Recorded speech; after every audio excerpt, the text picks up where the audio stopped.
Good morning. এখন বাজে ভোর 5:40। আমি সকাল সকাল উঠে পড়েছি। আজ অনেক কাজ আছে। এই হচ্ছে আমার ব্রাশ। এখনো দিনের আলো ভালো মতো ফোটেনি। আমার মায়ের ফার্স্ট কাজ হচ্ছে সকালবেলা পুজোর ফুল তোলা।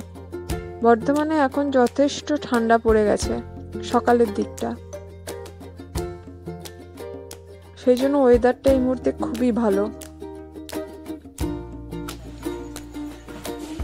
যে জন্য এত সকালে ওঠা, সেটার কারণ হচ্ছে আমাদের বাড়ির ওপরের টিনগুলো আজকে সব পাল্টানো হবে।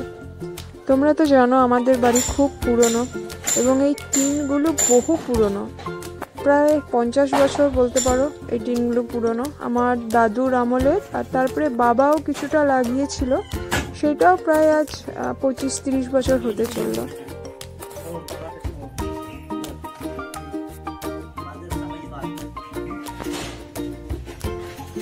কিছু জায়গায় টালিও ছিল। আজ এই পুরনো টিন আর টালিগুলো সব পরিবর্তন করে নতুন টিন লাগানো হবে। এখানে চলে এসছে নতুন টিন, যেগুলো এখন খুব চলছে, নীল রঙের ভালো টিন। কারণ আমাদের পুরনো টিন যা ছিল সব বিভিন্ন জায়গায় ফেটে গেছিল, আর গোটা ঘরময় জল পড়তো। তাই আজ সব টিন পরিবর্তন করে নতুন টিন বসানো হচ্ছে, যাতে আর ঘরের ভেতর জল না পড়ে এবং আর কোনো প্রবলেম না হয়। আশা করি এরপরে আর কোনো প্রবলেম হবে না, এবং আমার জীবনটাও ঠিকঠাক কেটে যাবে এখানে। দেখা যাক কি হয় সামনে।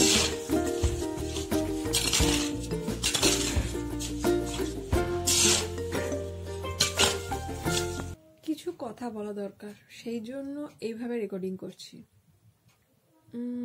আমাদের ঘরের এতক্ষণ ধরে যে স্ট্রাকচারগুলো তোমরা দেখলে নতুন করে তৈরি হচ্ছে, টিন, নতুন টিন, আচ্ছা রড লেগেছে, রড না বার বলে বোধহয় ওগুলোকে, সেই বার, টিন মিস্ত্রির খরচা আলাদা করে, সিমেন্ট, বালি, ইট, রাজমিস্ত্রির খরচা, এই যে এত টাইপের খরচা, এর একটাও কিন্তু আমি দিইনি।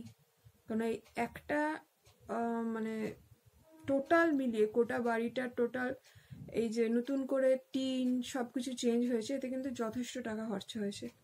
এতগুলো টাকা দেওয়ার ক্ষমতা আমার নেই। তোমরা যারা আমার ভিডিও দেখো তারা ভালো করেই জানো যে আমাদের আর্থিক অবস্থা যথেষ্ট খারাপ, এবং আমি নিজে অসুস্থ, নার্ভের পেশেন্ট। আমার বাবা নেই, দাদা নেই, ভাই নেই, কেউ নেই। আমি ছোটোখাটো একটা কাজ করি, সেই টাকাতে কোনো মতে নিরিতিরি করে আমার মায়ের সংসার চলে। তার মধ্যে ওষুধের খরচা আছে। তাহলে এই পুরো জিনিসটা কি করে হলো?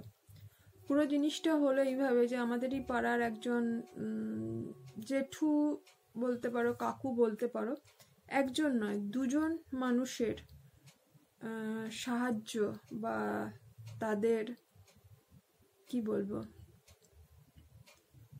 অনুদান, এইটার জন্য তারা নিঃস্বার্থভাবে এই পুরো জিনিসটা আমাদেরকে করে দিয়েছে, আমাকে আর মাকে।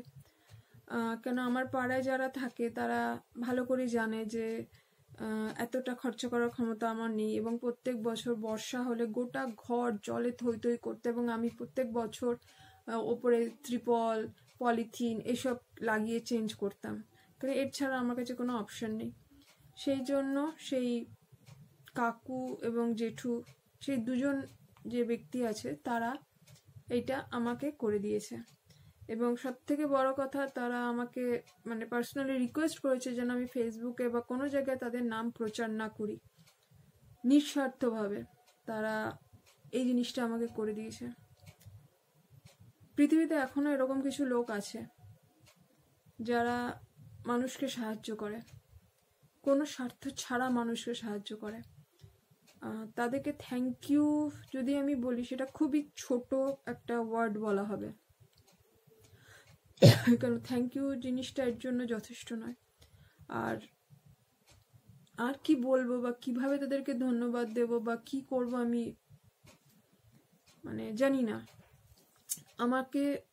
আমার কাছে কিছু নেই তাদেরকে বলার মতো। শুধু আমি একটা কথাই বলতে পারি যে অনেক অনেক অনেক অনেক আপনারা আমাদেরকে সাহায্য করলেন, এবং আপনারা নিজেদের নামও প্রচার করতে চাইছেন না।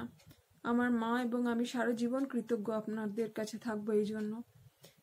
এই জিনিসটা ফেরত দেওয়ার মতো নয়, আমি ফেরত দিতে পারবো না কোনোদিনও এই জন্মে। সরি, আমার শরীর ভালো না, ঠান্ডা লেগেছে খুব। আমি ভগবানে খুব একটা মানি না, আবার একবারে মানি না বললেও ঠিক হবে না। তো যতটাই মানি, তো অবশ্যই আমি ভগবানের কাছে প্রার্থনা করব যে